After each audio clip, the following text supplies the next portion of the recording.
जय जिनेंद्र। जायका बीकानेर का मैं सुधा जैन आप सबका स्वागत करती हूँ। आज मैं हेल्दी, टेस्टी और energy booster multi seeds barfi की रेसिपी आप सबके साथ में शेयर कर रही हूँ। इन सब सीड्स के अनगिनत फ़ायदे हैं। बर्फ़ी बनाने से पहले हम इन सब सीड्स के और बाकी सब चीज़ों के थोड़े बहुत फ़ायदे जान लेते हैं। चिया सीड में प्रोटीन, कैल्शियम, फाइबर बहुत मात्रा में पाए जाते हैं। ये दिल के रोगों से बचाता है और वजन भी घटाता है। पंपकिन सीड एंटीऑक्सीडेंट से भरपूर होते हैं। ये प्रोटीन, फैटी एसिड, विटामिन और खनिज से भरे होते हैं और कैंसर से बचाते हैं। सूरजमुखी के बीज में भी विटामिन ई कैंसर से लड़ने के अलावा सूजन कम करता है और ये बैड कोलेस्ट्रॉल को भी कम करता है। खरबूजे के बीज एचडीएल की मात्रा बढ़ाते हैं और एलडीएल की मात्रा कम करते हैं। इसके अलावा दिमाग भी तेज करते हैं। अलसी के बीजों में प्रोटीन, फाइबर, ओमेगा 3 और फैटी एसिड भरपूर मात्रा में होता है। ये डायबिटीज और पाचन तंत्र की समस्याओं के लिए फायदेमंद है। सफ़ेद और काले तिल में प्रचुर मात्रा में फाइबर, कैल्शियम, विटामिन बी, ई और कई प्रकार के एंटीऑक्सीडेंट पाए जाते हैं जो स्वास्थ्य के लिए बेहद लाभदायक है।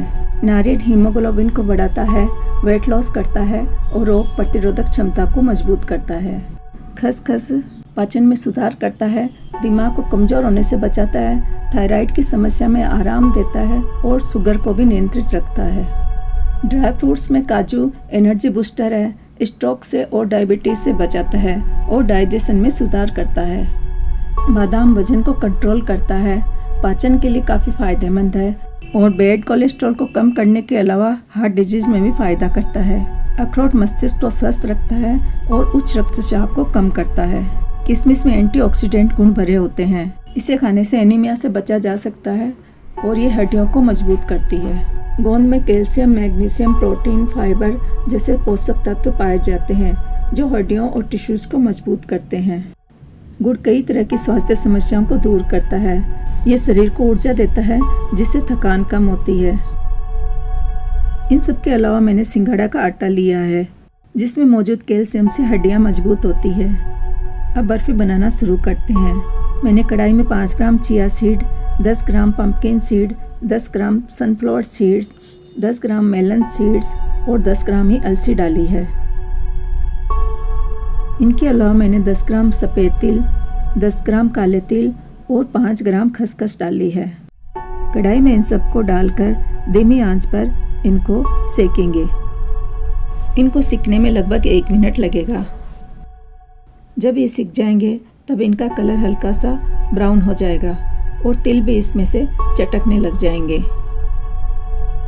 तब गैस को बंद कर देंगे और किसी बड़े बर्तन में इन सबको निकाल लेंगे।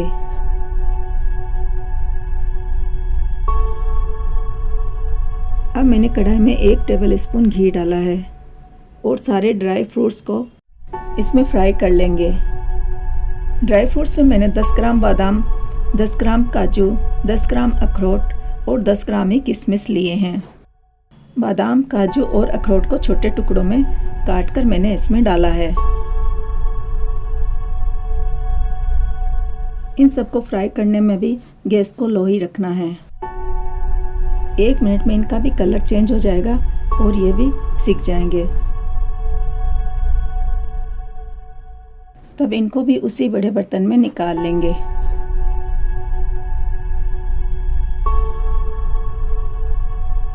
अब मैं कढ़ाई में 2 टेबल स्पून घी डाल रही हूँ। घी के गर्म होने पर गैस को धीमी कर देंगे और गोंद को इसमें तलेंगे। मैंने 20 ग्राम गोंद लिया है जिसे मैं थोड़ा थोड़ा करके इस घी में तल रही हूँ। गोंद को भी तलने के बाद में उसी बड़े बर्तन में निकाल लेंगे जिसमें सभी तरह के बीज और ड्राई फ्रूट्स फ्राई करके डाले हैं।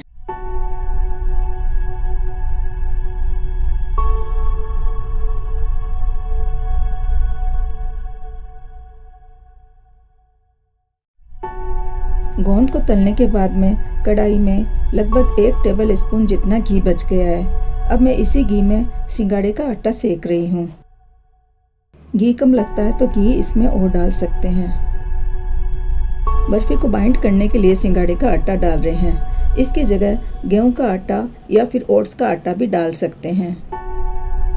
सिंघाड़े का आटा डालने के कारण हम इस बर्फी को व्रत के दिनों में भी खा सकते हैं। मैंने 50 ग्राम सिंघाड़े का आटा लिया है। इस आटे को सेकने में भी गैस को लो ही रखना है। इसे सेकने में लगभग 2 मिनट लगेंगे।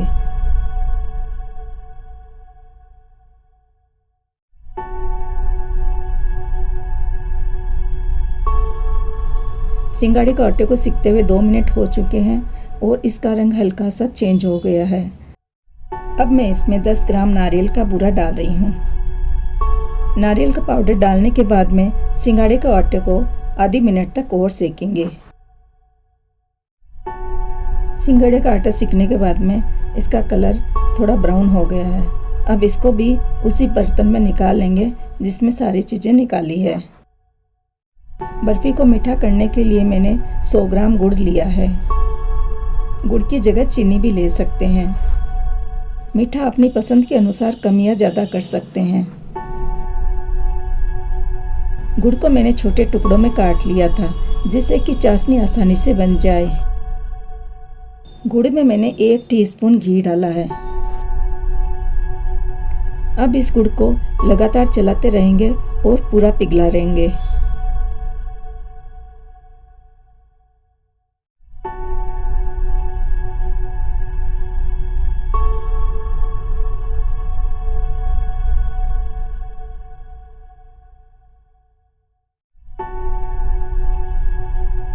गुड़ पूरा पिघल चुका है। अब मैं इसमें 1 चुटकी मीठा सोडा डाल रही हूँ।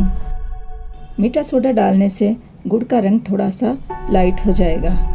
घी और मीठा सोडा डालने के कारण बर्फी सॉफ्ट बनेगी और खाने में भी स्वाद लगेगी। मीठा सोडा पूरी तरह गुड़ में मिक्स होने के बाद में मैंने गैस को बंद कर दिया है। अब बर्फी के लिए जो सारा सामान तैयार किया है वह इस गुड़ में डाल देंगे।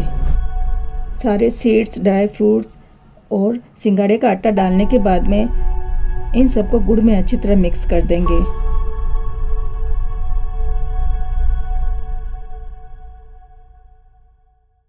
गुड़ में इन सबको मिक्स करने का काम बहुत जल्दी करना है क्योंकि ये बहुत जल्दी जम जाते हैं। जिस बर्तन में हमें बर्फी जमानी है उस बर्तन में घी पहले ही लगा लेंगे। मैंने एक छोटी परात ली है और उसमें घी लगा दिया है। अब मैं ये सारा उसी परात में निकाल रही हूँ।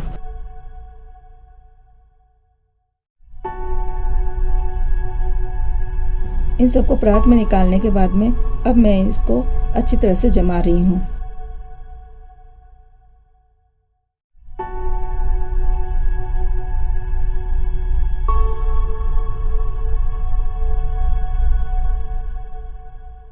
ये पूरा परात में जमाने के बाद में अब जिस शेप में हमको बर्फी पसंद है उसी शेप में चाकू से इसमें निशान लगा देंगे। क्योंकि ठंडा होने के बाद में चाकू से इस पर निशान नहीं लग पाएगा, इसलिए हम पहले इस पर चाकू से निशान लगा देंगे और ठंडा होने के बाद में सारी बर्फियों को निकाल लेंगे।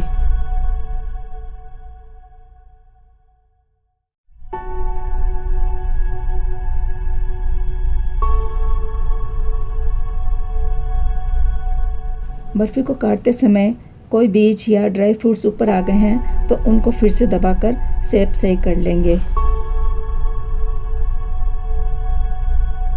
अब इस बर्फी को ठंडा होने के लिए रख देंगे। ठंडा होने के बाद में बर्फी बहुत आसानी से निकल जाएगी।